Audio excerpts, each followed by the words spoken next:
folks, Ronald Ray here, your boy with a cornbread accent.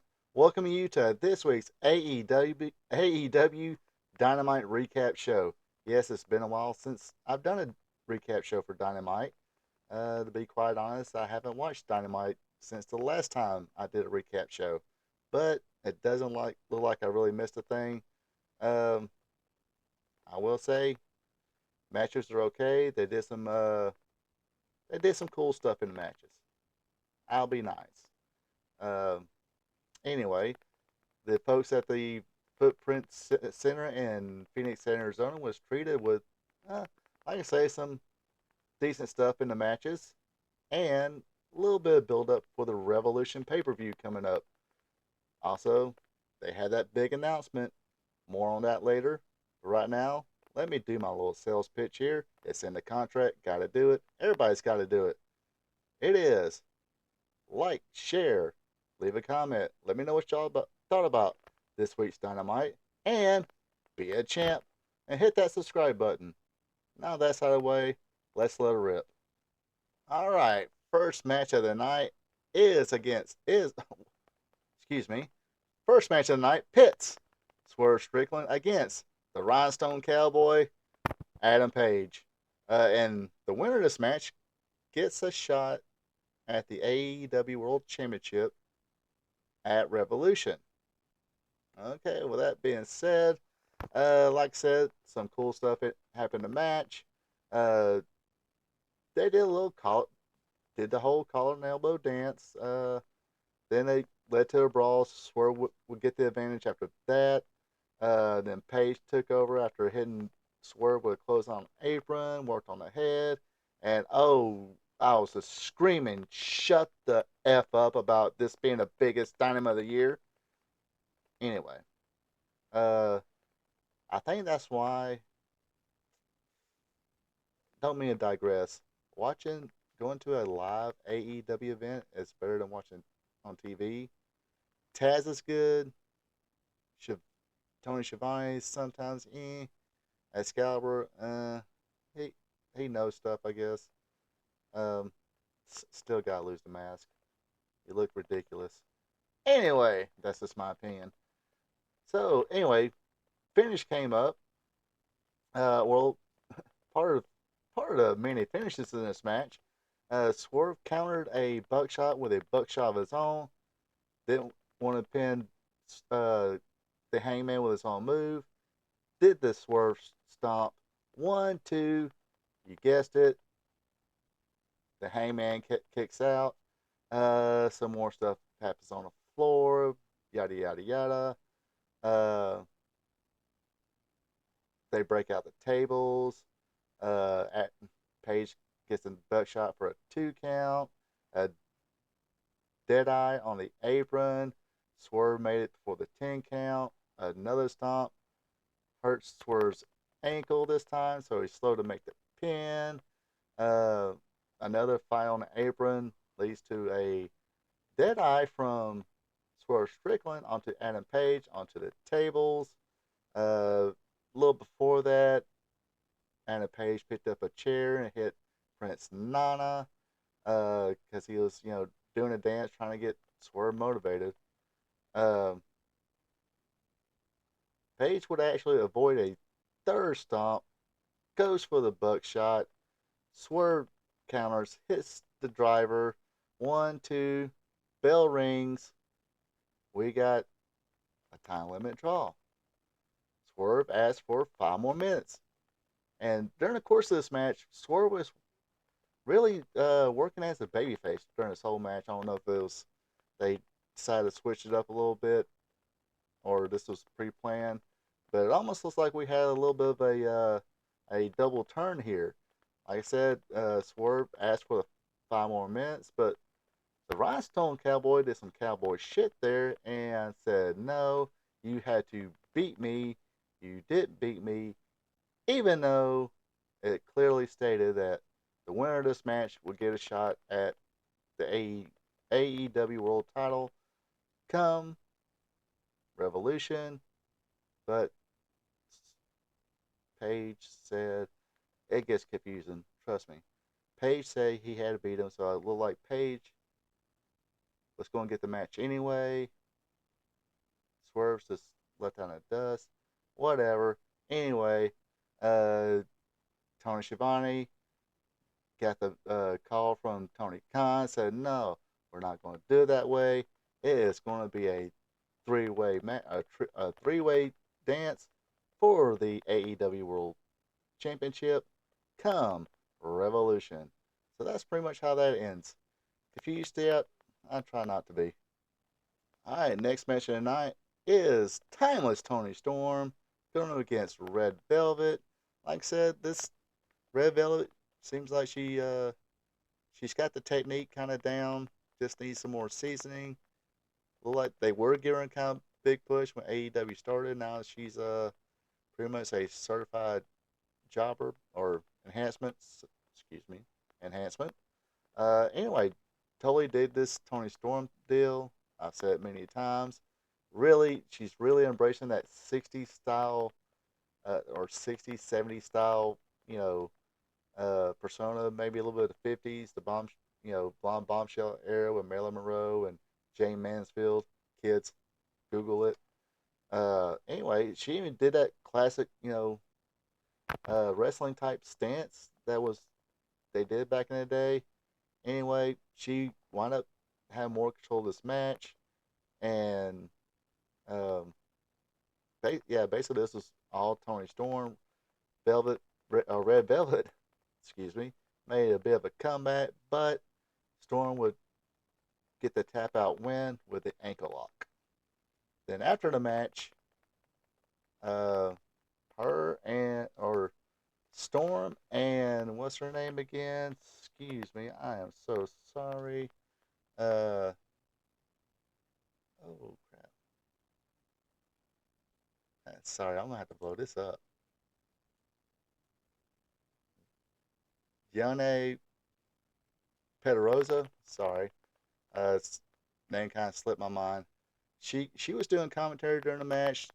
They kind of had a little face off. The manager for Tony Storm came in and separated two girls.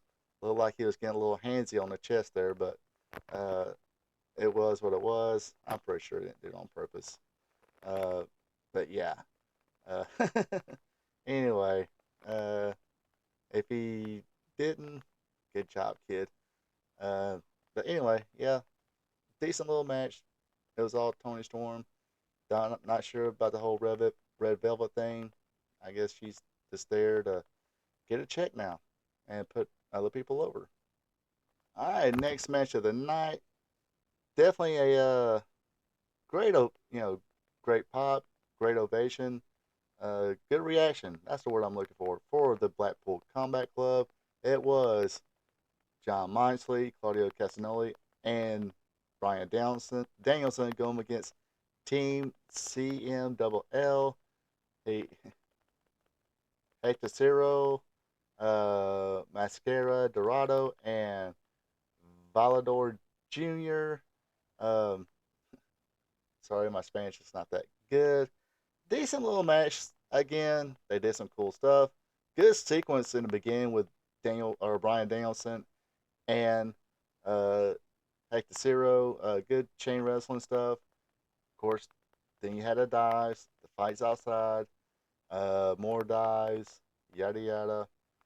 And at the end of the match, Claudio shoved. Oops, Claudio was shoved Hector Cero backwards, and he inadvertently collided with a referee. Referee's trying to get his wits about him, but as that goes on, Claudio nails him in the webos, covers him up. 1, 2, 3. After that, the rest had three more guys from CMWL coming to the ring. I like that was going to start some static, but more guys from AEW, led by Christopher Daniels, came to the ring, helped out, or even scored at least. So looks like it's going to be a AEW CMWL feud going on a little bit. Be interesting. Be some good matches. Like I said, they did some cool stuff in those matches. All right, it is that time again for a big announcement from Tony Khan himself, and the big announcement is big business is coming to uh, the TK, I believe, what did I say, TK Gardens and Boston, Massachusetts. All right, folks, hit me up in the comments. Correct me if I'm wrong, but doesn't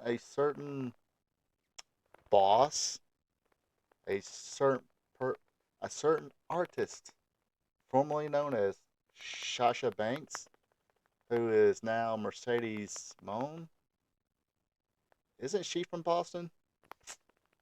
Interesting. So is this a unofficial, official announcement that Mercedes Moan is all elite? Time will tell. Uh, wouldn't be too shocked if it is. So hopefully, hey, good for her. She's gonna get paid, and she's gonna be on national TV for all of her adoring fans. All right, next match of the night is Chris Jericho versus Konsuke Takeshita. Decent match here. I really do dig Takeshita. He's got to make us be a star. Really good, smooth in the ring. Throws that lariat like a young Barry Windham almost. That flying lariat off the ropes looks pretty good. Dude's pretty crisp in the ring. I'd almost want to say he's a Japanese version of Barry Windham. Steffel, a little bit better, uh, cosmetic wise, and a little bigger. But yeah, this match was pretty good. Like I said, you had your little dives, had this going on, and you had the referee made look like an idiot.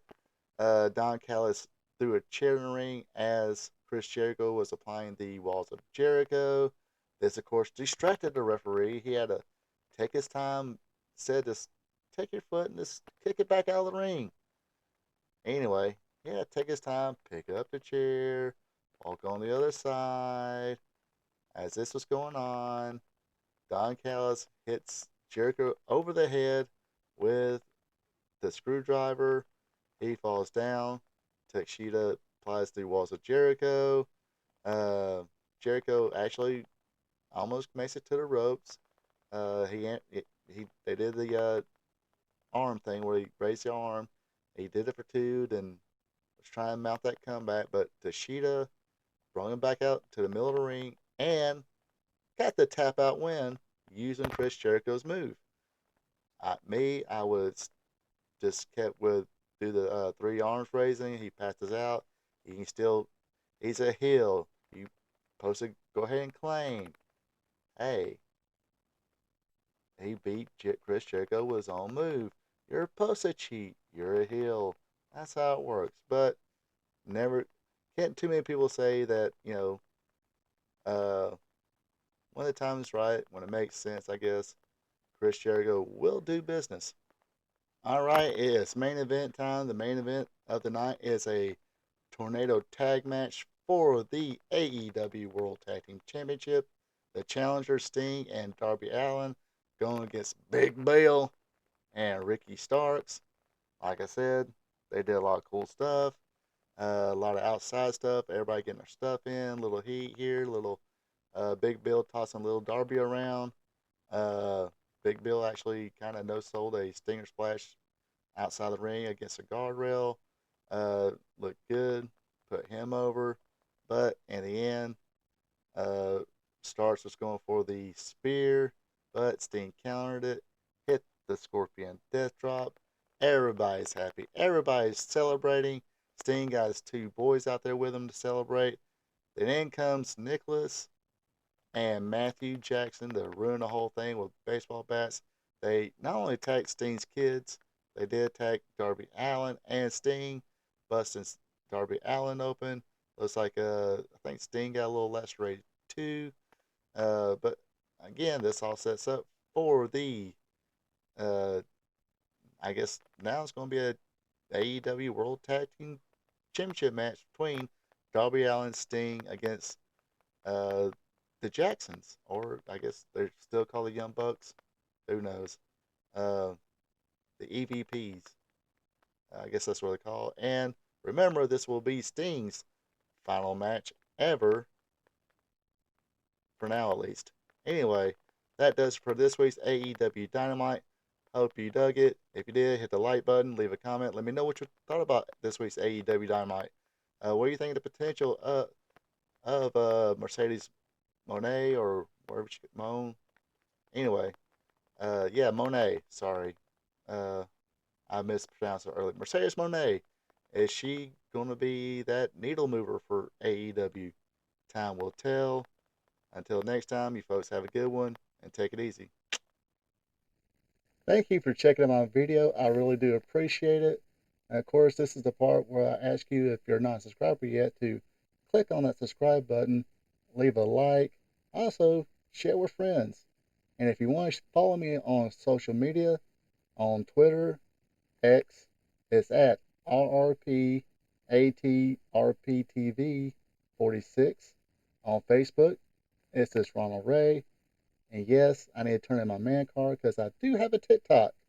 You find me on TikTok at RP2Vision. As always, you have a good one and take it easy.